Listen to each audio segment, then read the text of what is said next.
anyone dares try to test my mental competence, I will eviscerate every single person with my intelligence right now. And that's not being egotistical. So the gentleman you saw just now is called Eric Conover, or as he refers to himself, Eric Fun Conover.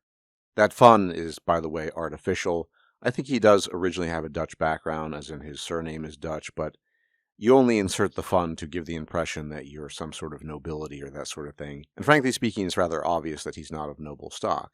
But I'm using him as an example of somebody who really allowed their fame and wealth and what have you to go to their heads. He has a very large channel where he talks about ultra expensive real estate. He's a multimillionaire. He has millions of subs, millions of followers, this sort of thing. And basically his whole channel, his whole shtick is touring really expensive homes. And by expensive, I mean outlandishly crazy expensive. Homes that cost $300, $500 million, that sort of thing. Until he's driving up in the boonies in New Hampshire, of all places, and he was speeding in a zone where he was not supposed to go that fast. Now, a normal person would have just said, okay, I guess I'll get my speeding ticket and get on with his day. But no, he decided to keep on moving and elude the police officer. One thing led to another, long story short, and there was a chase. And then he literally backed into the police officer and rammed him something like 30 or 40 feet, flung him into the air essentially, and he was lucky to have only injured his leg. But the long and short of it is that he's been charged with attempted murder as well as a number of other things, and that is the result. Ego gone to the head. Now, I'm only mentioning this not because I want to spend a copious amount of time talking about Eric Fun Conover, but rather I want to talk about what I refer to as the paradox of ego. You see, most people don't like big egos in other people. When we observe someone like Eric Fun Conover, who is obviously very successful, pretty good looking, tall, all these things, he has this big ego, and it's put on display in the context of having almost killed a police officer, then we generally don't like that sort of thing. And big egos are, for the most part, pretty unappealing, especially if they don't go hand in hand with the right phenotype, so to speak. So if you're presenting a big ego, but you're short and ugly or dumpy looking, that's probably not the best way of conveying a message or conveying yourself, for that matter. On the other hand, if you are pretty good looking, tall, wealthy, then ego is more likely to be tolerated until you step over a certain line, at which point it will not be tolerated. For example, case in point, this Eric Fun Conover, who's been charged with attempted murder, among other things. So ego definitely has its limits. But what about the converse? It's very, very rare to see somebody with no ego whatsoever. It does sort of exist, but we can talk about sort of a minimized ego. And to be honest, most people don't like that either. People aren't really appreciative of very meek, soft-spoken people, people that don't think highly of themselves, people that are overly negative about their qualities or lack thereof, to be more appropriate, because usually they will refer to themselves in terms of lacking certain qualities rather than having them. And that is generally a negative thing. So what is the sweet spot, or the middle ground, if you wish to call it that?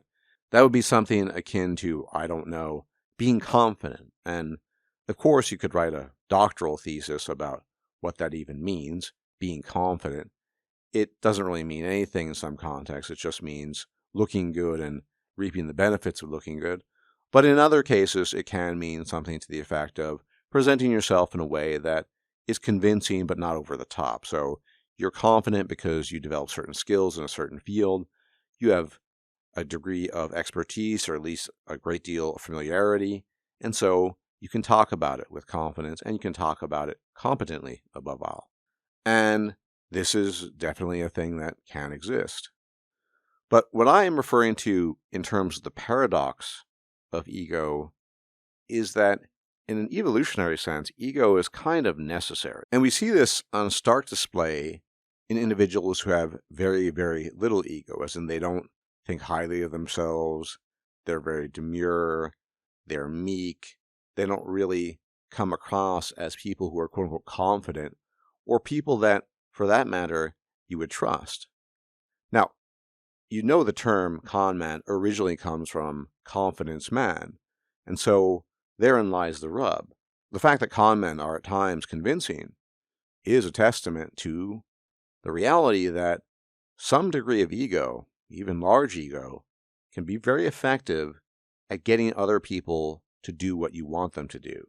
Whereas, as I've just said, the converse, having very little to no ego, achieves none of that.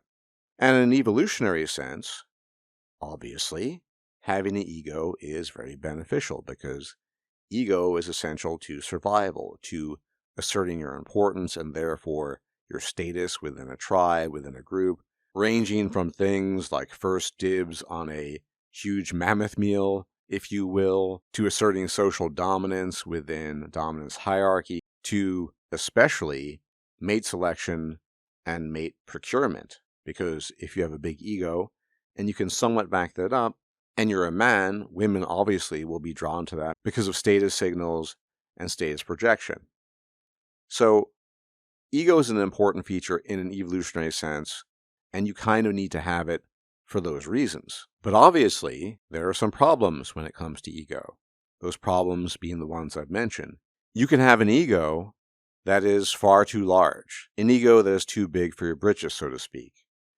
And if your ego exceeds your confidence and your competence, and or you do something like almost slay a police officer because you're a drunken fool, then that can get you into some really serious trouble. But cost-benefit, in terms of overall advantages, it tends to be more beneficial to have more ego than too little, for the reasons already cited: mate selection, social hierarchies, food, survival in general. So you basically need, in theory, just enough ego to get by and to be reasonably competent and or confident, projecting it to the world, but not too much that it gets you into hot water. And obviously, ego needs to be accompanied by, as I've said, things that can actually back it up. If you're some unattractive, low-status male, your ego isn't going to get you very much. If anything, it's going to earn you scorn and rejection across the board from both men and women in every social situation. So there needs to be some substance behind it. But the problem with ego, of course, is its destructive potential, and the fact that, although it's necessary, it is largely illusory, as in this concept of a fixed self, this concept of a you that's consistent and never changes. But because of things like social utility and evolutionary usefulness, most people are not going to acknowledge that. And so essentially we're running on a program that is basically false. It's delusional. Ego is, in some overarching sense, of course, necessary, as I've said multiple times, for survival and reproduction, all these things. But it's not actually true, in that there is no, in the case of this Eric character, no consistent Eric that's always been the same person, right? His being has shifted in accordance with his circumstances, and the same is true of you and me and basically everyone else. On top of that, the matter that we consist of, in addition to all that, has changed over the years. I'm approaching 50, and my approaching 50 self is not the same as my 30-year-old or 15-year-old or 5-year-old self. So ego doesn't make a whole lot of sense in terms of being descriptive and reasonable and accurate, describing the human condition, and just seems to be a very, very useful delusion in order to get the things that you want to get. And being hyper-aware of your ego or lack thereof can also be damaging in certain cases. So, case in point, taking myself, given my worldview, given the fact that I don't view anything I've done as anything other than the product of good or bad luck at the end of the day, I can't rightfully take credit for anything that I do. If I've done something well, something that I doubt is very common, then that's down to the luck of having received certain abilities which allowed me to do that. If I have bad luck and do something poorly, it's the same story. And that's what I mean. There's no real benefit, especially in terms of ego, to seeing the world accurately, so to speak, to seeing the world as it actually is. It's far better, in most cases, to delude yourself And this doesn't just apply to ego. This applies to all kinds of things. You can probably think of a bunch of them that will benefit you in terms of just living and living costs, things that are useful but aren't necessarily true. And thus, evolution has equipped us with all kinds of strange mechanisms that steer us in certain directions, even if they are not necessarily true in the official sense of the word and don't necessarily map onto reality. And in the case of Eric Conover, it looks like, in all likelihood, that his delusion, i.e. his ego, is going to land him in jail. And it all kind of reminds you of the story of Icarus flying too close to the sun with his wax-bound wings plummeting to Earth. Anyway, that is the paradox of ego, gentlemen. The fact that it's illusory, but it's necessary in a pragmatic evolutionary sense. But, as always, thank you for tuning in. And many, many special thanks to my patrons on Patreon, and my donors on PayPal. You guys are the best. Without you, this channel could not exist. Thank you so much. As for everybody else, if you can leave a like, comment, share, and subscribe, all that YouTube jazz would be much appreciated. I heard it helps the algorithm. And if I'm still alive, I'll check you out next time. Until then, may the gods truly watch over you. Bye-bye for now. If you liked this video, please like, share, and subscribe.